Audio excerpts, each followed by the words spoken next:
नमस्कार। सारा देश कर्नाटक की बात कर रहा है। कर्नाटक के एग्जिट पोल आ गए हैं। हर तरफ ये बात चल रही है कि कांग्रेस की बढ़त है, बीजेपी हारेगी।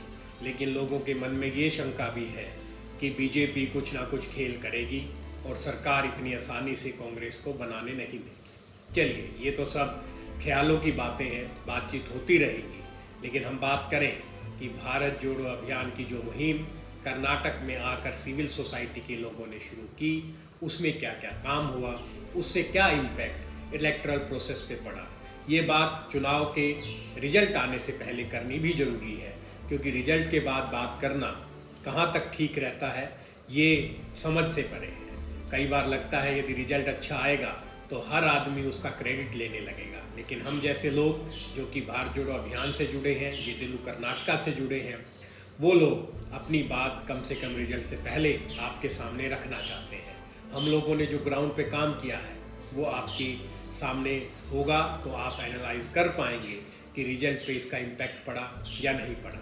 बाद में की गई बातों का शायद ज़्यादा संभावनाएं हैं कि लोग उसको सीरियसली नहीं लेंगे। तो आज आपसे बात कर रहे हैं ताकि आपको बता पाएँ। आपको याद होगा एसकेएम ने अपना धरना स्थगित किया था क्योंकि सरकार ने कुछ वादे लिखकर एक पेज पर हमारे किसान नेताओं को दिए थे। वो वादों पर सरकार खरी नहीं उतरी। आज के दिन यदि देखा जाए तो आज भी एसकेएम उन वादों के लिए संघर्ष किए हुए हैं। तभी से ये तय था कि जहाँ जहाँ बीजेपी चुनाव लड़ेगी वहाँ वहाँ स्थानीय लोगों के साथ मिलकर किसान संगठन, सिविल सोसाइटी के संगठन सब मिलकर बीजेपी के खिलाफ प्रचार करेंगे।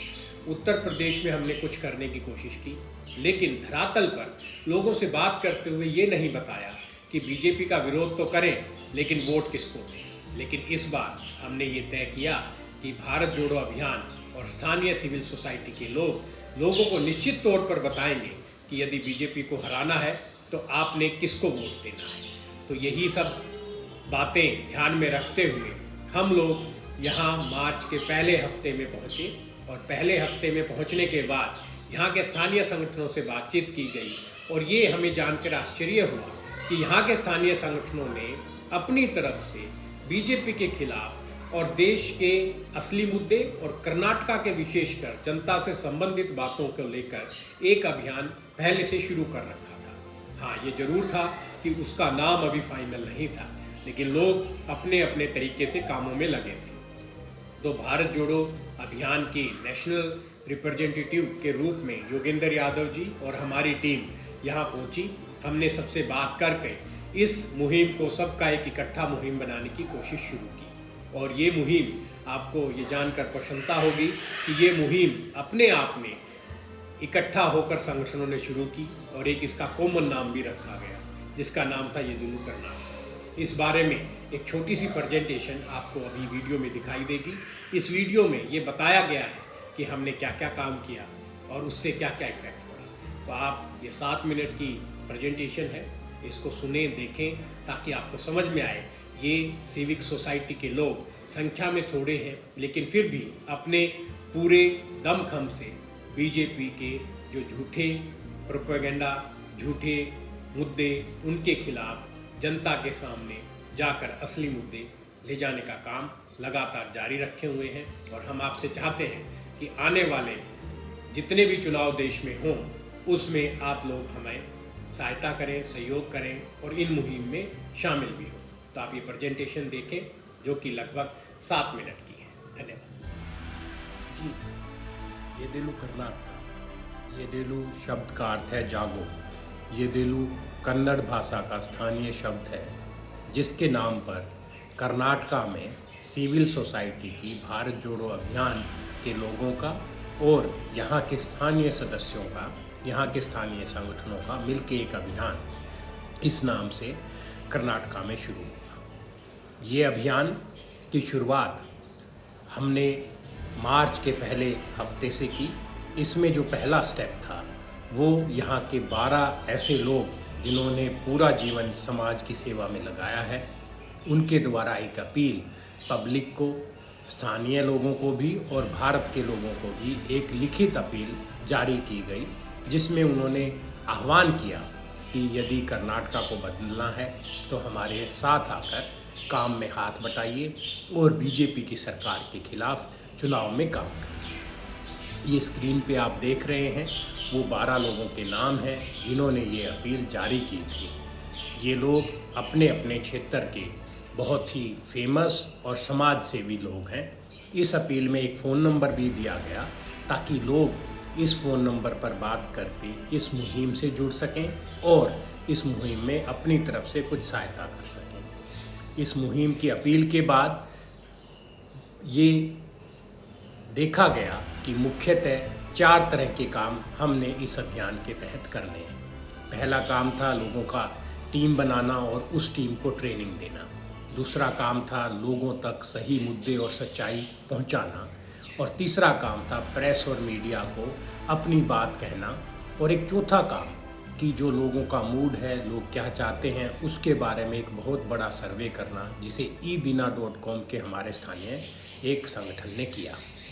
टीम और ट्रेनिंग की बात करें तो इस इदेलू कर्नाटका मुहिम में 112 संगठन कर्नाटका भर से शामिल थे और जिन लोगों ने इसमें भाग लिया उनकी संख्या 5000 से ऊपर थी, जिसमें से 100 लोग लगातार 24 घंटे काम करते रहे और 192 टीम पूरे कर्नाटका में काम करती रही। और इस सारी टीम का, इन सारे सदस्यों की ट्रेनिंग के लिए 250 वर्कशॉप ऑर्गेनाइज की गई। कम्युनिकेशन की बात करें तो लोगों तक असली मुद्दे पहुंचाना एक बहुत बड़ा काम था, क्योंकि बीजेपी की सरकार, बीजेपी के बड़े नेता सिर्फ धर्म के नाम पर और इधर उधर के मुद्दों पर जनता के सामने एक बड़ा बात अपनी गोदी मीडिया और अपने सरकारी तंत्र के तहत रख रहे थे। तो हमने बहुत से पोस्टर बनाए, वीडियो बनाए और बुकलेट बांटी गई। ये बुकलेट लोगों को बहुत पसंद आई। इसका जो फ्रंट पेज था उसमें बीजेपी के सिंबल को उल्टा करके दिखाया गया था। 7 मुख्य बातों को इस पूरी बुकलेट में समझाया गया था, बताया गया था।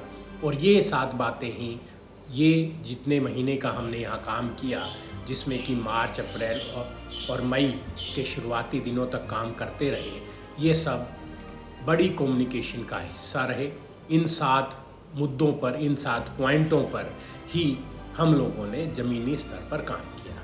ये 7 पॉइंट जो थे, इसमें भ्रष्टाचार, महंगाई, नफ़रत की राजनीति, शोषण और एक मुद्दा महिलाओं के खिलाफ हो रहे अत्याचार, ये मुद्दा भी था। और ये बताया गया कि किस तरह 5 साल के शासन में बीजेपी सरकार ने कर्नाटका को 2nd ग्रेड स्टेट बना दिया है। 2nd ग्रेड स्टेट बनाते हुए भी वो असली मुद्दों से जनता को दूर रख रहे थे। बीजेपी ने सरकार में आने से पहले कुछ वादे जनता से किए थे, वो भी इस बुकलेट में बताए गए। और ये वादों के खिलाफ जो इस सरकार ने असलियत में काम किया, जो कि वादों के बिल्कुल विपरीत था। जैसे आप आसानी से देख सकते हैं, उन्होंने कहा था कर्नाटका को करप्शन फ्री करेंगे, लेकिन यहाँ 40% करप्शन की सरकार उन्होंने दी। तो इसी तरह हर पेज पे इंफॉर्मेशन बिल्कुल सटीक मुद्दों पर और जनता से जुड़ी हुई थी। अब आज बात करें कि ये 2 महीने से के मुहिम का क्या आउटकम निकला, तो हमने इस कैंपेनिंग में, इस अभियान में बहुत से एरिया इसके अंदर कवर किए, प्रेस कॉन्फ्रेंसेस की और इलेक्टोरल प्रोसेस पे भी कुछ ना कुछ इम्पैक्ट हमारे इस काम से हुआ। यदि हम एरिया कवर की बात करें तो कर्नाटका एक बहुत बड़ा राज्य है जिसमें 31 ज़िले हैं। इन 31 ज़िलों में और 150 तालुकाओं में हमारी टीमें, हमारे लोग गए। इन 2 महीनों में हमने ये करके दिखाया। और जो मेगा सर्वे की बात मैं आपसे कर रहा था, edina, और एक बहुत बड़े क्वेश्चनर के साथ, जिसमें लगभग 40 के करीब क्वेश्चन थे, लोगों के, फैमिलीज़ के, परिवारों के बीच में हमारे वॉलंटियर किए गए और उन्होंने टोटल 41,000 लोगों से बातचीत करके ये सर्वे किया। और इन सर्वों के आधार पर कुछ विधानसभाओं को चिन्हित कर जिनकी संख्या 103 थी, वहाँ काम किया गया। प्रेस मीट और मीडिया इंटरेक्शन के लिए भी हमने पुरजोर कोशिश की, लेकिन आपको पता है गवर्नमेंट के खिलाफ मीडिया हाउस बहुत कम खड़े हुए। लेकिन उसके बावजूद हमने 100 के करीब प्रेस मीट और 75 प्रेस कॉन्फ्रेंसेस की। इसमें ये ज़रूर कि बड़े चैनल्स नहीं आए, लेकिन लोकल चैनल्स और यूट्यूबर हमारे बीच ज़रूर आए और मुद्दों को उठाया। अब बात करें इलेक्शन के ऊपर या इलेक्शन प्रोसेस के ऊपर हमने इस अभियान के तहत क्या इम्पैक्ट डाला।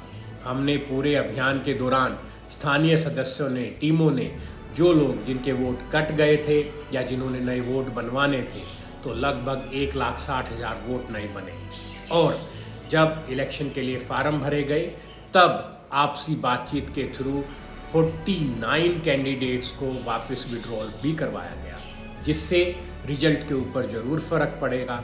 और ये जो फ़र्क है ये हमारे कल जो जितने भी मीडिया हाउसेस हैं, मुख्य मीडिया हाउसेस जिनकी साख अच्छी है, उन्होंने जो रिजल्ट दिए वो हमारे ई दिना के रिजल्ट से लगभग मेल खाते हैं। हमने कांग्रेस को 140 सीटें बताई थी और बीजेपी को 65। वही बात कल जो माई एक्सिस इंडिया टुडे के सर्वे में भी दिखाया गया है। और आप देखें बीजेपी को उसमें 62 सीट और कांग्रेस को 140 सीट दिखाई गई है। धन्यवाद। तो आपने ये जो प्रेजेंटेशन था इसमें देखा कि येदियुरप्पा कर्नाटका ने काम पूरे लगभग कर्नाटका में किया और इसमें कर्नाटका के स्थानीय संगठन के लोगों के अलावा देश भर के संगठनों से भी लोग आए और उन्होंने काम करके दिखाया।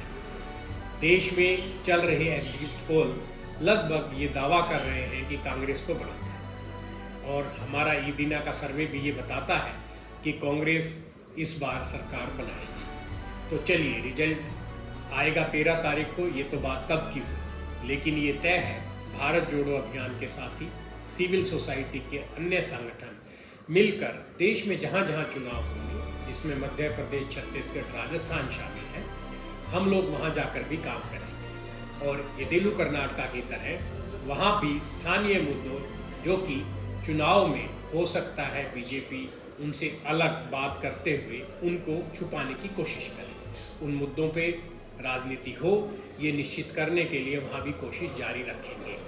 और ये काम आपके सहयोग और आपके शामिल हुए बिना संभव नहीं है। तो उम्मीद करते हैं जिस तरह आपने कर्नाटका में हमारा साथ दिया, देश के अन्य भागों में भी आप लगातार हमारा साथ देते रहेंगे। तो इसी उम्मीद के साथ आपसे बार बार मिलते रहेंगे। और अब अगला राज्य मध्य प्रदेश है जहां आपसे मुलाकात होगी। धन्यवाद।